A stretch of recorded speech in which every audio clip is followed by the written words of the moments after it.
Hello everyone, welcome to Edu Centrum. और आज का जो हमारा टॉपिक रहेगा कि इंडियाज़ लिंग्विस्टिक डाइवर्सिटी और कॉन्स्टिट्यूशनल पर्सपेक्टिव। मतलब इंडिया में जो लैंग्वेजेस हैं वो कितने तरीके की बोली जाती है, किस तरीके से है, वो कॉन्स्टिट्यूशन के थ्रू किस तरीके से जो है प्रोटेक्ट की जाती है, और जो सिटीजन्स हैं उनके क्या राइट्स हैं, इन सब के बारे में आज हम देखने वाले हैं। ठीक है, तो लेट्स स्टार्ट। आपको पता है कि जीएस पेपर 2 में जो है इस तरीके से क्वेश्चंस पूछे जाते हैं कॉन्स्टिट्यूशन से रिलेटेड। प्लस जो आपका अभी करंट में जो प्रॉब्लम चल रहा है, जो साउथ इंडियन स्टेट्स हैं वहाँ पे हिंदी इम्पोजिशन को लेकर कुछ प्रॉब्लम्स हैं, या फिर इस हिंदी स्पीकर्स को लेकर भी कुछ प्रॉब्लम्स हैं। इवन दो जो महाराष्ट्र है और कर्नाटका है, इनके बीच में भी अभी के टाइम पे लैंग्वेज को लेकर काफ़ी टेंशन्स चल रही है। तो इससे हम लोग एक कॉन्स्टिट्यूशनल पर्सपेक्टिव देख लेंगे, ताकि हमें पता रहे कि as a constitution, as a UPSC student जो है हमें एक क्लियर कट आइडिया रहेगा। So let's start this topic. This topic is presented by me, that is Himanshu Yadav. And now let's move further. तो India is a nation of diverse languages. जैसा आपको पता है कि इंडिया में बहुत सारी भाषाएं हैं और उसके अंदर भी बहुत सारी बोलियां हैं। ठीक है, भाषा और बोली मतलब कि डायलेक्ट एंड लैंग्वेज दोनों अलग अलग है। 19,500 लैंग्वेजेस अराउंड बोली जाती है। ठीक है, कॉन्स्टिट्यूशन जो है इनको प्रमोट भी करता है, प्लस इनको रिकॉग्नाइज भी करता है। ठीक है, अब हम इसमें देखते हैं कि गवर्नमेंट ऑफ इंडिया का क्या रोल है। तो फर्स्ट देखते हैं कॉन्स्टिट्यूशन प्रोविजंस प्रोटेक्टिंग लैंग्वेजेस। तो official language of the union कौन कौन सी हैं? ठीक है, तो ऑफिशियल लैंग्वेज को लेकर कॉन्स्टिट्यूशन क्या बोलता है? तो आर्टिकल 343 और आर्टिकल 344 ये आपको पता होने चाहिए। तो आर्टिकल 343 जो है, जो कि हिंदी को, जो कि देवनागरी स्क्रिप्ट से ली गई है, उसको यूनियन की ऑफिशियल लैंग्वेज बनाता है। ठीक है, इसके अलावा इंग्लिश जो है वो भी ऑफिशियल पर्पसेस के लिए यूज़ की जा सकती है। ठीक है, हिंदी को ऑफिशियल लैंग्वेज बनाता है, ये बात को आपको ध्यान में रखना है। Same goes with the article 344। ये हिंदी के प्रमोशन के लिए एक कमीशन बनाने की सलाह भी देता है, और न उसकी जो प्रोग्रेस होगी उसको मॉनिटर करने की भी सलाह देता है। ठीक है, तो आर्टिकल 343 और 344 जो है, अगर पूछा जाए कि ऑफिशियल लैंग्वेज ऑफ यूनियन से रिलेटेड कौन कौन से आर्टिकल्स है, so you can answer that article 343 and 344। तो ये तो हो गया कि एक मेजर लेवल पे। ठीक है, अब आते हैं रीजनल लेवल पे। तो रीजनल लैंग्वेजेस को लेकर क्या क्या चीज़ें हैं? तो आर्टिकल 345 जो कि स्टेट गवर्नमेंट को अपनी एक या एक से अधिक ऑफिशियल लैंग्वेजेस अडॉप्ट करने की आज़ादी देता है। ठीक है, देन आता है आर्टिकल 346 जो कि स्टेट और यूनियन के बीच में कम्युनिकेशन किस लैंग्वेज में होगा वो चूज़ करने की भी आज़ादी देता है। देन आता है आर्टिकल 347, ये बताता है कि स्टेट जो है वो ऑफिशियल लैंग्वेज के अंदर कोई और लैंग्वेज भी यूज़ कर सकता है, अगर कोई एक सर्टेन पॉपुलेशन जो है उसकी डिमांड करती है। ठीक है, तो आप इस तरीके का एग्जांपल एक बार देखिएगा कि कहीं पे किसी पॉपुलेशन ने डिमांड किया हो और फिर उस लैंग्वेज को स्टेट ने अपने ऑफिशियल लैंग्वेज के अंदर जो है अडॉप्ट किया हो। ठीक है, नाउ लेट्स ये जो चीज़ें हैं आपको इनमें अपने आर्टिकल्स याद होने चाहिए कि article 343 and 344 are related to official language of the union. Regional की बात करेंगे तो 345, 346 एंड 347।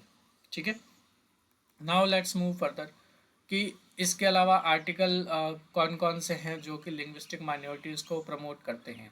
तो आर्टिकल 29 हो गया, जो कि माइनॉरिटीज़ को एक आज़ादी देता है कि वो अपनी लैंग्वेज, स्क्रिप्ट और कल्चर को बचाकर रख सकते हैं। ठीक है, उसको वो फैला भी सकते हैं, प्रमोट भी कर सकते हैं, मतलब प्रमोट भी कर सकते हैं, प्रोटेक्ट भी कर सकते हैं under constitutional guidelines. Now article 30 की बात करते हैं, जो कि रिलेटेड है लिंग्विस्टिक एंड रिलीजियस माइनॉरिटीज़ से ही। ठीक है, जिसके अंदर ये है कि ये अपना खुद का एक एजुकेशनल इंस्टीट्यूट बना सकते हैं। ठीक है, और उसके अंदर भी अपनी लैंग्वेज को प्रमोट कर सकते हैं। लाइक जो मदरसे होते हैं तो उनकी जो बेसिक लैंग्वेज होती है वो उर्दू में ही चलते हैं। ठीक है, तो they are the best example for the religious minority, जो कि आर्टिकल 30 के अंदर आ गया। देन आता है आर्टिकल 350। ठीक है, तो ये इंडिविजुअल को जो है एक मतलब एडवांटेज देता है कि वो अपनी कोई भी प्रॉब्लम या ग्रीवेंस जो है वो किसी भी लैंग्वेज के अंदर जो कि स्टेट या यूनियन में यूज़ की जाती है उसके अंदर अपनी कोई भी प्रॉब्लम जो है वो सबमिट करवा सकता है। देन आता है आर्टिकल 350A, जो कि स्टेट्स को ये इंस्ट्रक्शन देता है कि प्राइमरी लेवल पे अपनी मदर टंग, लाइक हर जगह की अलग अलग टंग होती है, मतलब अलग अलग जो है लैंग्वेज है, तो उसको जो है बढ़ावा देने का काम करेगा। ठीक है, नेक्स्ट आते हैं कि लैंग्वेज से रिलेटेड कुछ केसेस हुए हैं, तो उसमें क्या क्या केसेस है। तो आपको ये जो टाइमलाइन है वो भी ध्यान रखनी है, और इससे रिलेटेड जो जजमेंट्स है वो भी ध्यान रखने हैं। तो सबसे पहला जो जजमेंट आया था वो था state of Madras versus Champakam Dorai Rajan. ठीक है, तो ये भी लैंग्वेज को लेकर ही था। ठीक है, इसके अंदर जो है आर्टिकल 29 से रिलेटेड जितने भी मतलब राइट्स थे, सुप्रीम कोर्ट ने उनको बोला कि इनका मतलब वजूद है, highlighted the importance of article 29 which protect the rights of minority to conserve their language and culture. ठीक है, फिर आते हैं गुजरात यूनिवर्सिटी वर्सेस कृष्णा रंगनाथन मुढोलकर 1963। ठीक है, तो इसमें ये बोला गया है कि supreme court upheld the right of state to adopt their official language for educational purposes, emphasize and importance of the regional languages. ठीक है, तो स्टेट की ऑफिशियल लैंग्वेज से रिलेटेड जो भी बातें थी, ठीक है, या फिर एजुकेशनल पर्पज से रिलेटेड कुछ भी हो, या फिर जो आपकी रीजनल लैंग्वेज हो, तो उनके लिए जो है ये जजमेंट दिया गया। TMA Pai foundation versus state of Karnataka. तो इसमें सुप्रीम कोर्ट का जजमेंट ये था कि the court rule that linguistic and religious minority have the right to establish and administer educational institutions including the medium of instruction. ठीक है, आर्टिकल 30 में जो हमने पढ़ा तो उसमें आप देख लेना कि including the medium of instruction plus right to establish and administer the educational institutes. ठीक है, तो ये केस आपको याद होना चाहिए। फिर आता है केरला एजुकेशन बिल 1958। ठीक है, the supreme court emphasise the importance of mother tongue education and rights of the in linguistic minorities. ठीक है, मदर टंग से रिलेटेड जो प्रॉब्लम थी उसको मतलब उसके लिए था ये।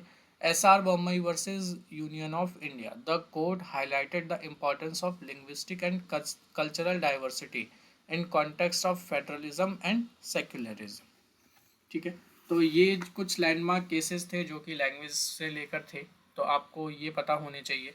नाउ लेट्स मूव फर्दर कि गवर्नमेंट ऑफ इंडिया का क्या रोल रहता है लैंग्वेज के इशू में। तो सबसे पहला है कि प्रमोशन ऑफ हिंदी, जो कि आपने आर्टिकल देखा 343 एंड 344। ठीक है, protection of linguist minority, linguistic minority, जो कि आर्टिकल 28, 30 प्लस 350 में भी था। देन आता है थ्री लैंग्वेज फार्मूला।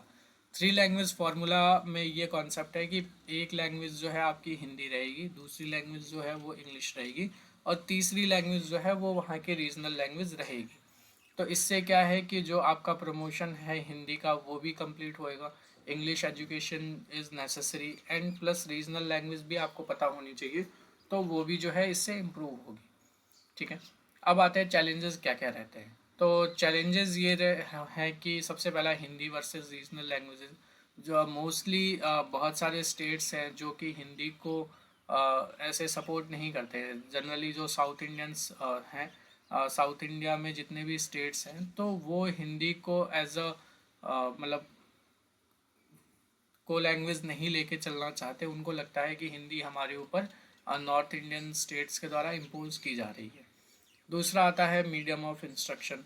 ठीक है, कि बहुत सी बार जो इंस्ट्रक्शंस है वो सॉरी मीडियम ऑफ, हाँ, मीडियम ऑफ इंस्ट्रक्शंस, बहुत सी बार जो लैंग्वेजेस होती है तो कई बार हिंदी में है। अब जैसे साउथ इंडिया में अभी आप रिसेंटली कुछ वीडियोस देख रहे होंगे जहाँ पे हिंदी में अगर इंस्ट्रक्शंस दिए हुए हैं तो उसको हटा दिया जा रहा था। ठीक है, या फिर इस तरीके की जो भी प्रॉब्लम्स है तो उससे रिलेटेड है लिंग्विस्टिक रीऑर्गेनाइजेशन ऑफ स्टेट्स। ठीक है, बहुत सारे स्टेट्स हैं जैसे कि आंध्रा और तेलुगु, उनसे रिलेटेड कुछ स्टेट्स जो है वो लैंग्वेज के बेस पे बनाए गए थे, और वो बनाए गए तो अभी भी जो है उनमें कुछ न कुछ प्रॉब्लम्स चलती रहती है। बॉर्डर का डिस्प्यूट्स है और रिसोर्सेज का डिस्प्यूट है, वो सारी प्रॉब्लम्स हैं। ठीक है, माइनॉरिटी के लैंग्वेजेस राइट्स जो हैं वो भी गवर्नमेंट जो है वो प्रॉपरली नहीं देख पाती है। तो ये चैलेंजेस और कंट्रोवर्सीज है जो आप अपने एग्जाम पर्पस के लिए ध्यान में रख सकते हैं। नेक्स्ट कंक्लूजन क्या है? तो the Indian constitution provides a robust framework to protect linguistic diversity and promote the interest of linguistic minorities. Obviously अलग अलग आर्टिकल 28, आर्टिकल 30, आर्टिकल 343, 44 से लेकर 47 तक, या आर्टिकल 350 की बात करें तो ये लिंग्विस्टिक डाइवर्सिटी को प्रोटेक्ट भी करते हैं और लिंग्विस्टिक माइनॉरिटीज़ को प्रमोट भी करते हैं। However, languages issue remain complex and often require careful balancing of regional, cultural and national interest. ठीक है, the government of India along with the judiciary play a critical role in addressing these issues. तो सीधी सी बात है कि government of India ही अकेले नहीं देख सकती। अभी आपने रिसेंटली इसी वीडियो में 5 केसेस देखे जिसमें कि जुडिशरी ने भी इंटरफेयर किया है। ठीक है, और उसके थ्रू भी एक जो परफेक्ट बैलेंस है वो क्रिएट करवाने की कोशिश की गई है। ठीक है, ensuring that India's linguistic diversity remains a source of strength rather than division, obviously, because India में इतने सारे लैंग्वेजेस हैं प्लस इतने डायलेक्ट्स हैं, उनको बोलने के अलग अलग तरीके हैं, तो it shows that we are a diverse country. और वो जो डाइवर्सिटी है वो डिवीज़न का कारण नहीं बन के एक यूनिटी का कारण बनती है, तो इट लुक्स मोर ब्यूटीफुल। ठीक है, वो ज़्यादा अच्छा लगता है। So let's end this lecture here. और अगर आपको लेक्चर अच्छा लगता है तो प्लीज़ चैनल को लाइक, शेयर एंड सब्सक्राइब करें और अपने फ्रेंड्स को भी बताएं। Happy learning for today. Let's meet tomorrow. Thank you.